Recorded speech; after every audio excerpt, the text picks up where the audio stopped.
It's a thrill to watch your child play a sport they love. Seeing them push themselves to do hard things, work collaboratively with their teammates, celebrate victories, and learn from their mistakes and losses. But it's also easy to become overly involved in your child's sports participation, to the point where it becomes disruptive and unhealthy. Today, I'm talking about healthy ways to support your child's participation in sports. Welcome back to Project Parenthood. I'm your host, Dr. Nanika Coor, clinical psychologist and respectful parenting therapist. Each week, I'll help you repair and deepen your parent-child connection, increase self-compassion and cooperation from your kids, and cultivate joy, peace, and resilience in your relationship with them. You can become over-involved as a sports parent when you're living vicariously through your child. Maybe you see your child's wins as a reflection of your worth or skill as a parent. But the other side of that coin is that if your child loses or performs poorly, you can feel like you're failing as a parent. Perhaps your own competitive nature causes you to have unrealistic or even perfectionistic expectations of your child, such that you just can't fight the urge to criticize. Sometimes the desire for belonging within your child's sports community can cause you to become so invested in your child's success that you start to fear losing, and that can lead you to lash out at referees, coaches, or even your own child. While participating in sports can help kids build resilience, skills, and confidence, parental over-involvement and over-investment in a child's sport can lead to a kid wanting to quit playing sports altogether. Here are some tips for helping your child find pleasure in and experience positive emotions about whatever sports they play. You're going to want to avoid specialization in one sport too early. Rather than concentrating solely on one sport or a small number of sports to the exclusion of others, make sure your child has opportunities to try different sports so they can hone in on what they really enjoy and feel passionate about. You want to be curious about your child's ideas about playing sports and follow your child's lead. What do they enjoy about playing sports? What do they find challenging? Tune into what their goals, motivations, and aspirations are where sports are concerned, and help them make a plan to achieve those goals sustainably. Help them break large tasks into smaller steps and celebrate successes along the way. It's also important to get familiar with your child's coach to make sure that they're aligned with your parenting philosophy and that they're creating a supportive and positive environment for the kids focused on skill development, sportsmanship, and having fun.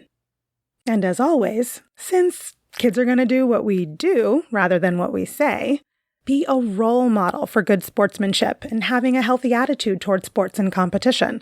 Show your child that it's okay to make mistakes and that it's more important to have fun than to win. You'll also want to model a growth mindset by talking with your child about your own challenges and how you overcame them. This shows them that with effort and dedication, they can improve their skills in the areas in which they'd like to do better. Your child needs you to support them in their sports participation by facilitating them getting to games and practices and having the appropriate gear and equipment, and attend practices and games to cheer them on. Instead of focusing on winning and losing, focus on skill development and enjoyment. You want your child out there having fun, not feeling anxious that someone will be displeased with them if they don't perform well.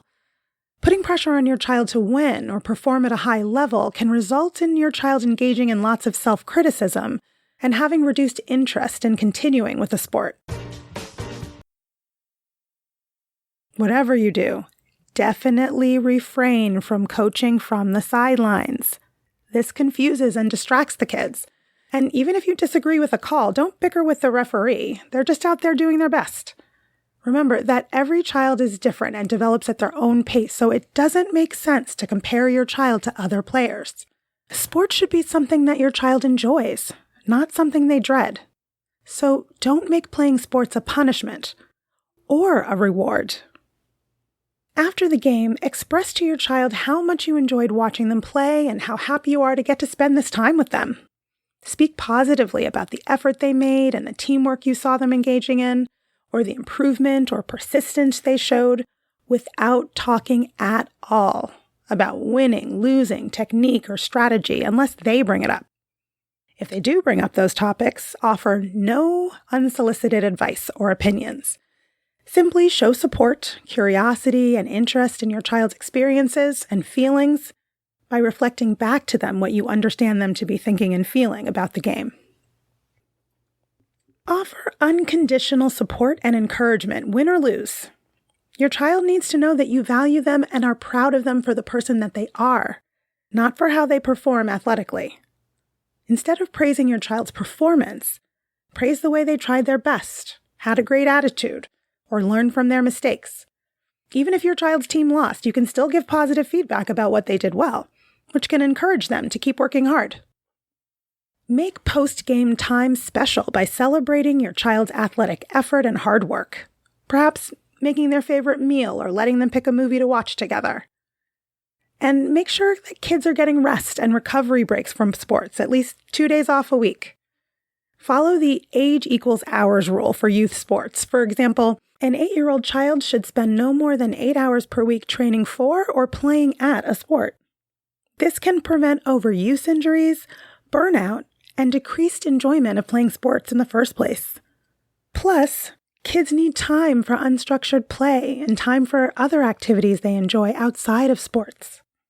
And finally, don't force your kid to play a sport they don't enjoy. This can lead to conditions like depression and anxiety. It's okay to quit sometimes. It helps kids make tough decisions and listen to their own judgment.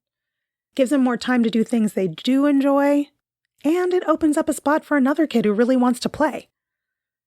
But make sure you understand a child's reasons for wanting to quit a sport. Is it because they're getting bullied by another player or the coach? Are they not having fun? Perhaps it's something you can help them address, allowing them to stay in the sport. Help your child stay motivated by focusing on the joy of watching your child play rather than whether or not they win or lose. Encourage good sportsmanship by modeling what it looks like to speak positively and supportively about all the players, coaches, and officials at every game or practice, opponents and all. Talk about the importance of trying hard, making progress, and being a good sport. And remember to model patience. It takes time for children to develop their skills and confidence in sports. In the end, the most important thing is that your child has fun. That's all for today's episode of Project Parenthood. Thanks for listening, and I hope you found this helpful. Be sure to join me live on Instagram at BKParents on Monday, November 13 at 12:45 p.m. when you can ask me anything. You can get your questions answered in real time. If you have a question for me about parent-child relationships, respectful parenting tips, and/or parental mental health that you'd like me to cover in a future episode, shoot me an email at parenthood@quickanddirtytips.com, leave a message at 646-926-3243, or leave a message on Instagram at BKParents. And you can learn about my private practice working with parents living in New York State at www.brooklynparenttherapy.com. Catch you next week. Project Parenthood is a Quick and Dirty Tips podcast. It's audio engineered by Dan Firebend. Our podcast and advertising operations specialist is Morgan Christensen. Our digital operations specialist is Holly Hutchings. And our marketing and publicity associate is Davina Tomlin. See you next week.